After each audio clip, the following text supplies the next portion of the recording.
नमस्कार दोस्तों, मैं हूं सूरज। एक बार फिर से स्वागत है आपके ही अपने यूट्यूब चैनल हिंदी विद सूरज में। तो दोस्तों, आज हम सीरीज शुरू कर रहे हैं प्रगतिवादी काव्यधारा। इसमें जो भी वस्तुनिष्ठ प्रश्न बनते हैं तो उनके ही यहाँ पे वस्तुनिष्ठ प्रश्न आए हैं। दोस्तों, उम्मीद करता हूँ कि प्रगतिवाद से बनने वाले प्रश्न इस वीडियो के माध्यम से आपके काफ़ी हद तक सॉल्व हो जाएँ। तो ज़्यादा समय न लेते चलते हैं पहले प्रश्न की तरफ। तो पहला प्रश्न देखते हैं। पहला प्रश्न क्या बोल रहा है? पहला प्रश्न देखते हैं क्या बोल रहा है। हिंदी साहित्य में मार्क्सवादी चेतना कौन सी? दोस्तों, मार्क्सवादी चेतना है ना। तो मार्क्सवादी चेतना के बारे में बोला गया है कि मार्क्सवादी चेतना की अभिव्यक्ति जिस काव्य धारा में देखने को मिलती है उस धारा को कहा जाता है। अब देखो दोस्तों कि राजनीति के क्षेत्र में इसको समझ के चलना कि राजनीति के क्षेत्र में जो समाजवाद या साम्यवाद या मार्क्सवाद है ना, वही साहित्य में प्रगतिवाद है। राजनीति में जो समाजवाद या मार्क्सवाद है ना, उसी को जब लिखा जाता है साहित्य के रूप में तो वही क्या कहलाता है? प्रगतिवाद कहलाता है। और प्रगतिवाद का अगर हम सैद्धांतिक आधार भी देखते हैं ना, वो मार्क्स का द्वंद्वात्मक भौतिकवाद है। क्या है दोस्तों? मार्क्स का द्वंद्वात्मक भौतिकवाद है। अब एक चीज़ समझ के चलना है यहाँ पे कि काव्य धारा देखने को मिलती है, उस धारा को क्या बोलते हैं? प्रगतिवाद, प्रयोगवाद, जनवाद या अकविता। तो दोस्तों, आपको सभी को पता है कि वो प्रगतिवाद है। प्रगतिवाद की शुरुआत कब से होती है? याद रखना, 1936 से। प्रगतिवादी जो प्रयोगवाद है वो 1943 में, जब अज्ञेय जी आते हैं तब प्रयोगवाद की शुरुआत होती है। जनवाद का यहाँ पे है नहीं। और कविता जो होती है समथिंग 1954 से शुरू होती है। कब से शुरू होती है दोस्तों? 1954 से होती है। अब दूसरे प्रश्न की तरफ बढ़ते हैं। दूसरा प्रश्न देखो क्या बोल रहा है। प्रगतिवाद का समय है, प्रगतिवाद का समय है 1936 से 1943, 1935 से 1943, 1936 से 1947, 1935 से 1953। तो दोस्तों का सही उत्तर क्या होने वाला है? 1936 से 1943 इसका सही उत्तर होने वाला है। आगे बढ़ते हैं दोस्तों जी तीसरे प्रश्न की तरफ। तीसरा प्रश्न देखो क्या बोल रहा है। प्रगतिशील लेखक संघ का प्रथम अधिवेशन कब हुआ है? प्रगतिशील लेखक संघ का जो अधिवेशन हुआ है वो कब हुआ? 1935 में, 1936 में, 1938 में, इनमें से कोई नहीं। तो याद रखना दोस्तों, जो लेखक संघ की शुरुआत होती है वो होती है 1934 से। सबसे पहले सुनना जरा सा ढंग से, 1934 से जो शुरू होती है ना, ये होता है सोवियत लेखक संघ से। कब से होती है? देखो, सोवियत लेखक संघ, ये विश्व का पहला लेखक संघ था, सोवियत लेखक संघ 1934 से। ठीक है, जो कि किसके नेतृत्व में? गॉर्की के नेतृत्व में। किसके नेतृत्व में दोस्तों? गॉर्की के नेतृत्व में इसकी स्थापना होती है 1934 में। अगर हम यहीं पे बात करें प्रगतिशील लेखक संघ, ठीक है, एक होता है प्रगतिशील लेखक संघ जो है ये इंग्लैंड का है। कहाँ का है दोस्तों? ये इंग्लैंड का नहीं है, पेरिस का है। वैसे ये पेरिस का, ठीक है, पेरिस में प्रगतिशील लेखक संघ की स्थापना होती है 1935 में। देखो, पेरिस का प, 35 प और प्रगतिशील लेखक संघ का प, ऐसे आप याद रख सकते हैं। जो कि अगर हम बात करें हैरी बारबूस की पहल पर, है ना, E.M. फॉरेस्टर ने किया था इसका स्थापना। अब हम बात करते हैं भारतीय प्रगतिशील लेखक संघ की। भारत में जो प्रगतिशील लेखक संघ की स्थापना हुई थी वो कब होती है? 1936 में। भारत में होती है 1936 में, पेरिस में होती है 1935 में, और सबसे पहले सोवियत लेखक संघ की होती है गॉर्की के नेतृत्व 1934 में। ठीक है, अब देखो 4 लेखक संघ बता दिए मैंने आपको, 3 बता दिए। अब देखो भारतीय लेखक संघ, ठीक है, भारतीय लेखक संघ की स्थापना होती है 1935 में। कहाँ पर? इंग्लैंड, लंदन में। ठीक है दोस्तों, भारतीय लेखक संघ। देखो, ये बोला प्रगतिशील लेखक संघ, ये प्रगतिशील लेखक संघ ना भारत का लेखक संघ था। एक तो था भारत का, ध्यान से सुनना, और एक था आपका पेरिस का। पेरिस का तो भारत वालों का होगा नहीं, पेरिस वाला जो हुआ था 1935 में हुआ था। लेकिन जो प्रगतिशील लेखक संघ जो था ना, जो भारत वाला, वो 1936 में था। लेकिन भारतीय लेखक संघ की स्थापना कब होती है? भारतीय लेखक संघ की 1935 में होती है। और कहाँ होती है? लंदन में होती है। तो इस प्रश्न का उत्तर क्या होने वाला है दोस्तों? इसका सही उत्तर क्या हो जाएगा? ऑप्शन बी इसका राइट आंसर हो जाएगा। प्रगतिशील लेखक संघ 1936। ठीक है दोस्तों, अगला मतलब प्रगतिशील लेखक संघ की प्रथम अध्यक्षता किसने करी थी? दोस्तों 1936 में होती है इसका अधिवेशन पहला। और यहाँ पर ये आते हैं मुंशी प्रेमचंद जी जो हैं, जिनका जन्म कब हुआ है? 31 जुलाई को 1880 को, और मृत्यु कब हुई है? 1936 में, जो कि इनने मंगलसूत्र जो इनका अधूरा उपन्यास था। दोस्तों आगे बढ़ते हैं। ठीक है, अब बात करते हैं क्या बोला, प्रगतिशील लेखक संघ की प्रथम अध्यक्षता किसने, रविन्द्रनाथ ठाकुर ने, नागार्जुन, प्रेमचंद ने, निराला ने। तो प्रेमचंद जी ने करी थी। और यहीं पे एक लाइन लिखी थी प्रेमचंद ने, या एक बोली थी कि साहित्य केवल मनोरंजन की वस्तु नहीं है, उसका लक्ष्य है समाज हित होना चाहिए। उसका लक्ष्य क्या है प्रगतिशील का, साहित्य जो है वो केवल मनोरंजन की वस्तु नहीं है, उसका लक्ष्य समाज का हित होना चाहिए। ये बात इन्होंने बोली थी। आगे बढ़ते हैं पांचवें प्रश्न की तरफ। पांचवा प्रश्न बन रहा है दोस्तों, प्रगतिशील लेखक संघ की स्थापना लंदन में, देखो आ गया लंदन में किसके प्रयत्न से हुई थी, प्रेमचंद के, मुल्कराज आनंद और सज्जाद जहीर, निर्मल वर्मा या नागार्जुन। तो देखो दोस्तों, प्रगतिशील लेखक संघ जो है ना, प्रगतिशील लेखक संघ ये लंदन वाली बात कर रहा है, लंदन वाली बात कर रहा है। और ये कब हुआ था, 1935 में हुआ था दोस्तों। ठीक है दोस्तों, तो किसके सहयोग से हुआ था, मुल्कराज आनंद और सज्जाद जहीर के नेतृत्व में हुआ था। ठीक है दोस्तों, आगे बढ़ते हैं। प्रगतिशील लेखक संघ की स्थापना लंदन में, और यहीं पे एक चीज़ और आ रही है, देखो क्या क्वेश्चन बनना है, प्रगतिशील लेखक संघ। ठीक है, प्रगतिशील लेखक संघ, देखो दो हैं ये भारतीय द्वारा बने हुए। तो जो प्रगतिशील लेखक संघ जो लंदन में बनाया था ना, वो मुल्कराज आनंद और सज्जाद जहीर ने 1935 में बनाया था। और जो भारत में बना था वो प्रगतिशील लेखक संघ वो 1936 में बना था। ठीक है दोस्तों, आगे बढ़ते हैं। उम्मीद है आपको बातें समझ में आ गई होंगी। छठा प्रश्न आ रहा है, प्रगतिवाद के जन्म में किसका योगदान है, छायावादी, रोमानियत एवं पलायनवादी प्रवृत्ति, प्रगतिशील लेखक संघ की स्थापना, मार्क्सवादी प्रभाव और उपयुक्त सभी। तो दोस्तों इसका सही क्या उत्तर होना, देखो छायावाद के बाद प्रगतिवाद आया, तो छायावाद के कुछ क्षण या कुछ अंश प्रगतिवाद में भी देखने को मिलेंगे। प्रगतिशील लेखक संघ की स्थापना, बिल्कुल प्रगतिवाद जन्म में किसका योगदान है कि प्रगतिशील जो लेखक संघ हुए थे उससे भी प्रगतिवाद प्रभावित था। मार्क्सवाद से तो था ही था, सैद्धांतिक आधार है उसका। तो इसका विकल्प क्या हो जाएगा, ऑप्शन डी उपयुक्त सभी इसका सही होगा दोस्तों। आगे बढ़ते हैं सातवें प्रश्न की तरफ। प्रगतिवाद के संबंध में कौन सा कथन सही नहीं है, प्रगतिवाद में सामाजिकता का आग्रह है, प्रगतिवाद का आधार दंडात्मक भौतिकवाद है, प्रगतिवाद पूंजीवाद का पक्षधर है, प्रगतिवाद में निम्न वर्ग का चित्रण है। तो दोस्तों कौन सा ये बोल रहा है, नहीं है। तो दोस्तों इसका सही क्या होने वाला है, तो मैं देख के पता चल गया होगा, पूंजीवाद का पक्ष नहीं था। ये किसका था, जो शोषण वर्ग होते हैं, शोषण वर्ग जैसे किसान, मजदूर, आम जनता, उनका पक्षधर था ये। ठीक है दोस्तों, प्रगतिवाद में निम्न वर्ग का चित्रण किया गया है, मतलब उनके जो एक प्रकार से हम कह सकते हैं कि आधार जो उन्होंने लिया था वो निम्न वर्ग को लिया था दोस्तों, जिनका शोषण हो रहा है। प्रगतिवाद की विरोधी पत्रिका, क्या प्रश्न बनना है, देखो दोस्तों प्रगतिवाद की विरोधी पत्रिका कौन कौन सी थी, तो याद रखना इसमें क्या क्या बनना है, विशाल भारत, परिमल, विचार, उपयुक्त सभी। ठीक है, तो दोस्तों इसका सही उत्तर क्या होने वाला है, इसका सही हो जाएगा उत्तर डी। तो एक चीज़ समझ के चलना है यहाँ पे, प्रगतिवाद की विरोधी पत्रिका कौन थी, विशाल भारत, परिमल और विचार। ठीक है दोस्तों, विशाल भारत याद रखना 1928 की है, कब की है, 1928 की है। और बनारसी दास चतुर्वेदी ने कलकत्ता से निकाली थी, जो कि एक मासिक पत्रिका थी। कहाँ से निकलती थी, कलकत्ता से निकलती थी। ठीक है दोस्तों, कलकत्ता से निकलती थी। अब आगे बढ़ते हैं अगले प्रश्न की तरफ। 9वां प्रश्न देखते हैं, ये छोटा हो रहा है, अब सही लग रहा है देखने में। 9वां प्रश्न है, प्रगतिशील लेखक संघ, ठीक है, का अध्यक्ष कौन नहीं है, नरेश मेहता, रविंद्रनाथ ठाकुर, पंडित जवाहरलाल नेहरू या मुंशी प्रेमचंद्र। तो दोस्तों इसका सही उत्तर क्या होने वाला बताइए 9वें प्रश्न का।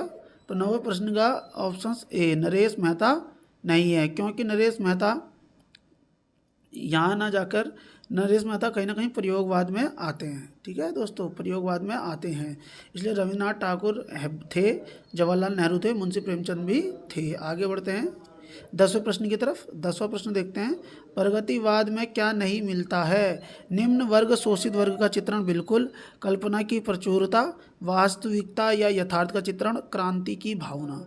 तो दोस्तों से सही उत्तर क्या होने वाला है, ऑप्शन बी, कल्पना की प्रचुरता अधिकतर। कल्पना सबसे ज़्यादा हमें कहाँ देखने को मिलती है, छायावाद में मिलती है देखने को दोस्तों। ठीक है, तो ये हो जाएगा इसका बी आंसर। ठीक है, आगे बढ़ते हैं अगले प्रश्न। क्या प्रगतिवाद विभ्रम है, क्या बोल रहा है, प्रगतिवाद क्या है, विभ्रम है। ये कथन किसका है, अज्ञे का, वासुदेव सिंह त्रिलोचन का, डॉक्टर जगदीश गुप्त का और नामवर सिंह का। क्या बोला? प्रगतिवाद क्या है? एक प्रकार विभ्रम है। भ्रम कौन बोलता है? जगदीश गुप्त ने ये लाइन बोली थी। ये कोट किसका था? जगदीश गुप्त का था। अगला प्रश्न आ रहा है 12वां प्रश्न। प्रगतिवाद छायावाद की भस्म से नहीं पैदा हुआ बल्कि उसका गला घोटकर पैदा हुआ, कथन किसका है? बहुत अच्छा प्रश्न आ रहा है दोस्तों, याद रखना। प्रगतिवाद छायावाद की भस्म से पैदा नहीं हुआ बल्कि उसका गला घोटकर पैदा हुआ, कथन किसका? रामविलास शर्मा, डॉक्टर नगेंद्र, शिवदान सिंह चौहान, नंद दुलारे वाजपेयी। तो दोस्तों, इसका सही उत्तर क्या होने वाला है बताइए दोस्तों? इसका सही उत्तर क्या होने वाला है बताइए? इसका प्रश्न हो जाएगा आपका ऑप्शन बी, नगेंद्र। ठीक है दोस्तों, नगेंद्र। रामविलास शर्मा का जन्म कब हुआ? 1912 में। नगेंद्र का कब हुआ? 1915 में। नंद दुलारे वाजपेयी 1906 में। शिवदान सिंह चौहान 1933 है। लेकिन एक बार देख लेना आप लोग भी, मुझे शिवदान सिंह चौहान या तो 1933 होगा या 1893 होगा, इन दो में से एक लग रहा है मुझे, लेकिन आप लोग भी चेक करके मुझे कमेंट कर देना। ठीक है, आगे बढ़ते हैं। किस पत्रिका में प्रगतिवादी आंदोलन का विरोध हुआ था? चांद में, सरस्वती में, विशाल भारत में, हंस में। तो दोस्तों, ये प्रश्न हम देख के आ चुके हैं अभी। विशाल भारत 1928, बनारसी दास चतुर्वेदी, परिमल थी इसमें। ठीक है, परिमल भी थी, याद है ना आपको? विचार पत्रिका भी थी। आगे बढ़ते हैं।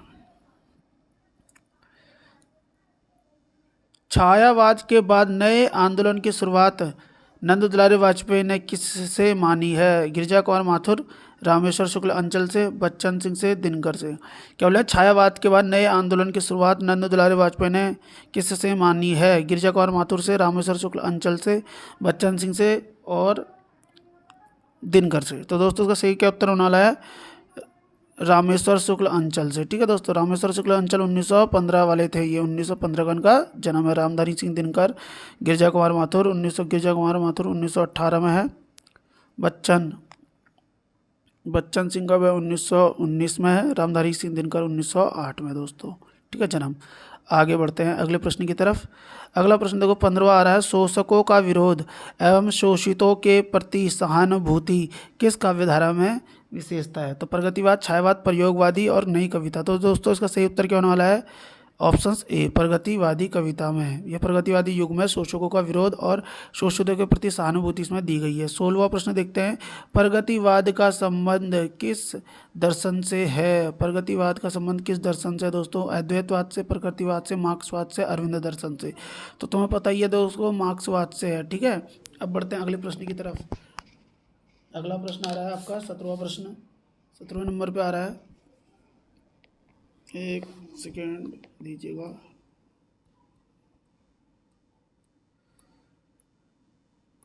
ये रहा आपका 17वां प्रश्न। बोला, निम्न में से प्रगतिवाद के संबंध में कौन सा बिंदु गलत है? प्रगतिवाद में शोषण का विरोध है। प्रगतिवाद में धर्म और ईश्वर में अनास्था का भाव है। स्थूल सौंदर्य के स्थान पर सूक्ष्म वायव्य सौंदर्य का चित्रण है। शोषित के प्रति सहानुभूति व्यक्त की गई है। तो दोस्तों, एक चीज़ बताइए, शोषित के प्रति सहानुभूति व्यक्त की गई है, बिल्कुल सही बात है। प्रगतिवाद में शोषण का विरोध है, बिल्कुल सही बात है। प्रगतिवाद में धर्म और ईश्वर में अनास्था का भाव है। प्रगतिवाद में, एक मिनट। तो दोस्तों, इसका प्रतीक क्या है? आंसर इसका आंसर है सी। स्थूल सौंदर्य के स्थान पर सूक्ष्म वायव्य सौंदर्य का चित्रण है। तो एक चीज़ मैं आपको बताना चाहूँगा कि जो आपका प्रगतिवाद है, इसमें और छायावाद में अंतर है। मुख्य रूप से आप समझ लीजिए, छायावादी जो कविता था ना, इनका मुख्य उद्देश्य क्या है? शांत सुखाय माना गया है। और प्रगतिवाद जो है ना, बहुजन हिताय और बहुजन सुखाय, ये बहुजन की बात करता है, लोगों की बातें करता है। ठीक है, और छायावादी जो कविता होती है वो कल्पनाशीलता रखी गई है। और प्रगतिवाद में क्या है कि ठोस यथार्थ की बात की है, वास्तविकता की बात की कही गई है इसमें, याद रखना है ना। और धर्म और ईश्वर का विरोध भी करता है प्रगतिवाद। नारी के सम्मान की प्रतिष्ठा करता है। बौद्धगम्य भाषा और व्यंग्यात्मक भाषा इसमें देखने को मिलती है हमें। ठीक है, और जो मार्क्सवाद है, ये साम्यवाद का क्या है? समर्थन भी करता है। जो प्रगतिवाद है, मार्क्सवाद और साम्यवाद का करता है, ये समर्थन करता है। आगे बढ़ते हैं अगले प्रश्न की तरफ। 18वां प्रश्न आ रहा है, नागा अर्जुन की किस काव्य धारा के कवि हैं? नागा अर्जुन किस काव्य धारा के? प्रयोगवाद के, प्रगतिवाद के और कविता के समकालीन के? तो आंसर क्या है दोस्तों? प्रगतिवाद। नागार्जुन का जन्म कब होता है? 1911 में, याद रखना 1911 में नागार्जुन का जन्म होता है। आगे करते हैं। 19वां प्रश्न आ रहा है, युगधार, युगधारा। देखो याद रखना, युग धार ये अलग रचना है और युग धारा अलग है, ठीक है। युग धारा, युग धार किसकी है? सोहनलाल द्विवेदी की है। लेकिन युग धारा किसकी है? केदारनाथ अग्रवाल, शिव मंगल सिंह सुमन, वासुदेव सिंह त्रिलोचन या नागार्जुन? तो दोस्तों इसका सही उत्तर क्या होने वाला है बताइए? इसका सही उत्तर हो जाएगा आपका ऑप्शन डी, नागार्जुन ने लिखी है युगधार। युगधार जो है, युगधारा सॉरी, युगधारा किसकी है? नागार्जुन की रचना है।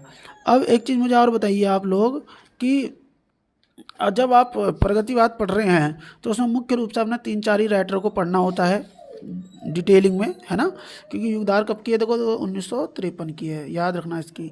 युगधार है, सतरंगी पंख वाली 1959 है, प्यासी पथराई आंखें 1962 है, भस्मा अंकुर 1971 है, तालाब की मछलियाँ 1975 है, खिचड़ी विप्लव देखा हमने 1980 है, तुमने कहा था 1980 है, हजार हजार बाहों वाली 1981 है, पुरानी जूतियों का कोरस 1983 है, इस गुब्बारे की छाया में 1989 है। ये सभी किसकी है दोस्तों? नागार्जुन की रचनाएं हैं। अब देखो अगला बोल रहा है 20वां प्रश्न, नागार्जुन की रचना नहीं है, बादलों को घिरते देखा, नींद के बादल, तुम्हारी दंतुरित मुस्कान, भस्मांकुर। अच्छा ये बताइए कौन सी नागार्जुन की नहीं है बोल रहा है ये? तो इसका सही उत्तर क्या होने वाला है दोस्तों? ऑप्शन बी इसका सही उत्तर जाएगा, नींद के बादल। अब अगर प्रश्न हमारा ये बन रहा है कि नागार्जुन की निम्न में से नहीं है तो नींद के बादल, अब ये हमारे दिमाग में प्रश्न बनेगा दोस्तों कि नींद के बादल किसकी हो सकती है? तो नींद के बादल याद रखना आपके जो केदारनाथ अग्रवाल है, कौन है दोस्तों? केदारनाथ अग्रवाल ने लिखी है नींद के बादल 1947 में। कब लिखी है दोस्तों? 1947 में। और केदारनाथ अग्रवाल का जो पहला संग्रह है ना, युग की गंगा, ठीक है, वो 1947 का है, और नींद के बादल भी 1947 का है। मतलब दो इन्होंने लिखी है, युग की गंगा, नींद के बादल, युग की गंगा, नींद के बादल 1947। अगला प्रश्न आ रहा है आपका 21वां प्रश्न। देखो, कौन कवि साहित्यिक हलकों में बाबा नाम से प्रसिद्ध रहा है? नागार्जुन, त्रिलोचन, अशोक वाजपेयी, श्याम परमार। तो दोस्तों इसका सही उत्तर क्या होने वाला बताइए? इसका सही उत्तर क्या हो जाएगा? बाबा नाम से कौन प्रसिद्ध थे? तो तुम्हें नाम से ही पता चल रहा होगा बाबा नाम से कौन है? नागार्जुन जी है। नागार्जुन जी का जन्म कब था दोस्तों? 1911 में। वासुदेव सिंह त्रिलोचन की अगर हम बात करें, तीन लोचन की, तो तीन लोचन का जन्म कब हुआ है? वासुदेव सिंह त्रिलोचन का, वासुदेव सिंह त्रिलोचन का जन्म हुआ है 1917 में, ठीक है दोस्तों। वासुदेव सिंह त्रिलोचन का जन्म कब हुआ है? 1917 में। अगला आ रहा है देखो यहाँ पे, अशोक वाजपेयी 1941 का जन्म है इनका। श्याम परमार का जन्म का मुझे नहीं पता है, आप लोग देख लीजिएगा, है ना। अब इसमें एक चीज़ आ रही थी जो मैं आपको बताना चाह रहा हूँ कि इसमें जो ये है नागार्जुन बाबा, ठीक है, इनकी एक जीवनी भी लिखी है बापू नाम से 1991 में, है ना। क्या लिखी हुई है? जीवनी लिखी है 1991 में बापू नाम से। तो मैं वही चीज़ देख रहा था कि मुझे अगर दिख जाता तो मैं आपको बता देता। हाँ, तो ये देखो बाबू नाम से, देखो नागार्जुन की है ना, नागार्जुन की बाबूजी, याद रखना, बाबू जी नाम से किसने लिखी है? 1991 में लिखी है शोभा कांत ने। किसने लिखी है दोस्तों? शोभा कांत ने जीवनी लिखी है नागार्जुन की बाबूजी नाम से, याद रखना। आगे बढ़ते हैं अगले प्रश्न की तरफ। 22वां प्रश्न है। 22वां प्रश्न बोला, मैथिली में यात्री नाम से रचना करने वाले कवि। याद रखना, मैथिली प्लस संस्कृत में लिखते थे, प्लस संस्कृत में इस नाम से प्रयोग करते थे। गिरजा कुमार माथुर, नागार्जुन, संजीव श्रीराम शर्मा। तो दोस्तों इसका सही उत्तर होने वाला है बताइए? इसका सही उत्तर हो जाएगा ऑप्शन बी, नागार्जुन। और याद रखना एक चीज़ और बता दूंगा आपको, है ना, आपको ये याद रखना हमेशा, क्योंकि प्रश्न इससे या इनसे जरूर बनेगा। यात्री जो नाम है नागार्जुन का, पहला साहित्यिक नाम था जो मैथिली और संस्कृत में यूज़ किया जाता था इन्होंने। अब एक चीज़ और याद रखेंगे कि मैथिली में नागार्जुन जी की मैथिली में एक रचना थी जिसे बोलते हैं पत्रहीन नग्न गाछ। क्या बोलते हैं दोस्तों? पत्रहीन नग्न गाछ, जो कि मैं आपको बता दूं इसमें 52 कविताएं हैं। कितनी कविताएं हैं मैथिली की? 52 कविताएं हैं, और इसीलिए इनको 1968 में साहित्य अकादमी पुरस्कार भी मिला है। नागार्जुन को पत्रहीन नग्न गाछ के लिए 1968 में क्या मिला था दोस्तों? साहित्य अकादमी पुरस्कार मिला था। आगे बढ़ते हैं। प्रश्न आ रहा है यूजीसी नेट दिसंबर 2024 ना, जून 2024 में प्रश्न आया था कि कई दिनों तक नहीं, इसमें नहीं था, हाँ इस यही प्रश्न आया था, कई दिनों तक चूल्हा रोया चक्की रही उदास, कई दिनों तक कानी कुतिया सोई उसके पास। ये वाली लाइन आई थी, याद है आपको? कुतिया, चक्की, उसमें आया था चूहा भी था आई थिंक, और छिपकली थी। तो ये सब आए थे, इनको मिलाना था। तो सबसे पहला ऑप्शन था देखो, चूल्हा, चक्की, इस तरीके से कुतिया उसके पास है ना। तो नागार्जुन, त्रिलोचन, नेमिचंद जैन, राजकुमार वर्मा। तो ये दोस्तों राजकुमार की नहीं है, ये किसके, नागा अर्जुन की थी दोस्तों। अगला प्रश्न आ रहा है 24वां प्रश्न, नागा अर्जुन का जन्म कब हुआ था? 1911, 1919, 1912, 1908। तो सही विकल्प क्या है? 1911। आगे बढ़ते हैं अगले प्रश्न की तरफ। नागा अर्जुन का जन्म स्थान कहाँ है दोस्तों? अवध, दरभंगा, बिहार, महिषादल और उन्नाव। तो नागार्जुन का जन्म कब हुआ है? अवध, दरभंगा, बिहार, महिषादल और उन्नाव। तो उसका सही उत्तर क्या होने वाला है? दरभंगा, बिहार, महिषादल। महिषादल में किसका हुआ है? सूर्यकांत त्रिपाठी निराला का दोस्तों, ठीक है, याद रखना, निराला का महिषादल में हुआ है। आगे बढ़ते हैं अगले प्रश्न की तरफ। पाषाणी रविंद्र के प्रति काली माई प्रसिद्ध कविताएं किसकी है? पाषाणी रविंद्र के प्रति काली माई प्रसिद्ध कविताएं किसकी? नागार्जुन की, केदारनाथ अग्रवाल की, पंत की, केदारनाथ अग्रवाल की। तो इसका सही उत्तर क्या दोनों वाला है दोस्तों? नागा अर्जुन की, ठीक है दोस्तों। आगे बढ़ते हैं अगले प्रश्न की तरफ।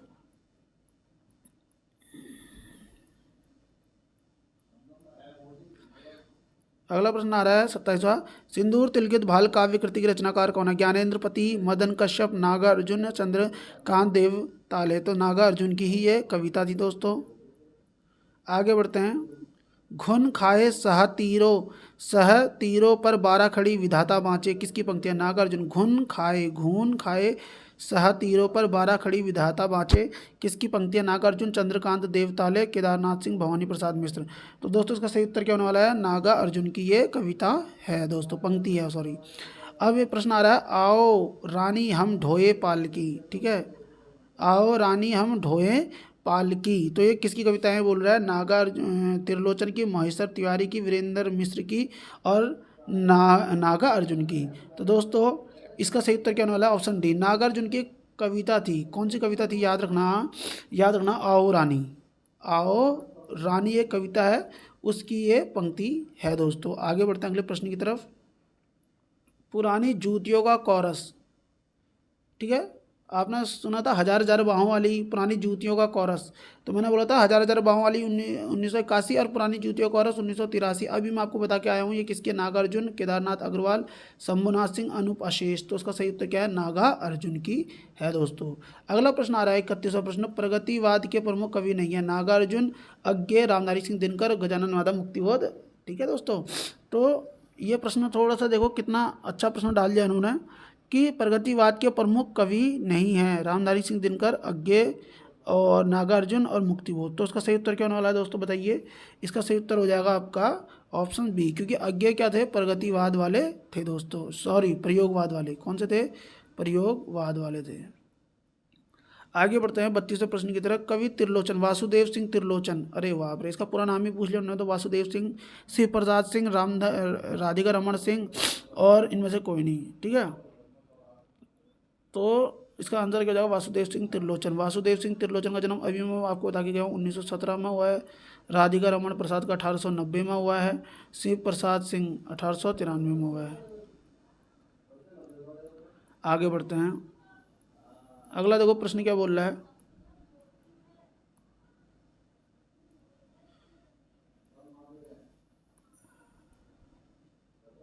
ये क्या हो रहा है बार बार? वैद्यनाथ मिश्र किसका साहित्यिक वास्तविक नाम है? नागार्जुन का, त्रिलोचन का, मधुप का, मुक्तिबोध का। तो दोस्तों उसका सही उत्तर क्या होने वाला है? नागार्जुन का वास्तविक नाम क्या था? वैद्यनाथ मिश्र था दोस्तों। आगे बढ़ते हैं अगले प्रश्न की तरफ। निराला की अंतिम कविता कौन सी है? राम की शक्ति पूजा, तुलसीदास, नए पत्ते, पत्र उत्कंठित जीवन का विष बुझा हुआ है। तो दोस्तों अच्छा बताइए, निराला की पहली रचना जो थी ना, कौन सी थी बताइए दोस्तों, बताइए कौन सी थी? 1916 में थी। एक मिनट, निराला की पहली कविता, ठीक है दोस्तों, एक मिनट, इसमें ये हो रहा है 1916, ठीक है दोस्तों। 19, अरे यार,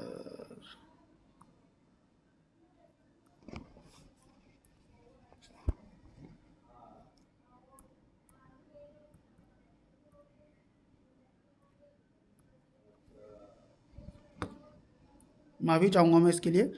अब ये देखो, निराला की अंतिम कविता कौन सी है? तो पहले 1916 की कौन सी थी दोस्तों? जूही की कली। और अंतिम जो है ना, पत्र उत्कंठित जीवन का बीज बुझाया। देखो आपने क्या करना, 1916 और इसका ही अपोजिट कर देना 1961। तो पत्र उत्कंठित जीवन का बीज बुझा हुआ अंतिम कविता है दोस्तों। अगला प्रश्न की ओर पढ़ते हैं। बादल राग कविता, याद रखना बादल जो कविता है ना, बादल सिर्फ बादल वो पंत की है, लेकिन बादल राग किसकी है दोस्तों? प्रसाद की, निराला की, पंत की, महादेवी वर्मा की। तो सूर्यकांत त्रिपाठी निराला की थी दोस्तों। अगला प्रश्न आ रहा है 36वां। निराला की कौन सी रचना मार्क्सवादी है? कुकुरमुत्ता, बादल राग, दोनों और कोई नहीं। तो दोस्तों इसका सही उत्तर क्या होने वाला है दोस्तों? ऑप्शन सी, कुकुरमुत्ता और बादल राग। किसकी है? याद रखना बादल राग जो है आपकी परिमल में है, और कुकुरमुत्ता कब की है? 1942 की है।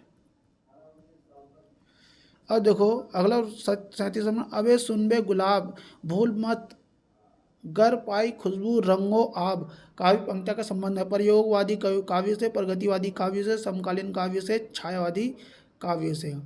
तो दोस्तों इसका सही उत्तर क्या होने वाला है? सही उत्तर होना प्रगतिवादी काव्य से। अब ये सुनबे गुलाबी दोस्तों किसकी है? तो याद रखना कुकुरमुत्ता की है ये, कुकुरमुत्ता। और कुकुरमुत्ता किसकी है? निराला की, निराला की, निराला की। और कब की है? 1942 की। तो आशा करता हूँ ये प्रश्न आपको अच्छे लगे होंगे, और मिलते हैं आपको नेक्स्ट वीडियो में। अगर ये प्रश्न डिटेलिंग अच्छी लगी है तो प्लीज़ वीडियो को लाइक करेंगे, चैनल को सब्सक्राइब करेंगे। मिलते हैं नेक्स्ट वीडियो में। Thank you.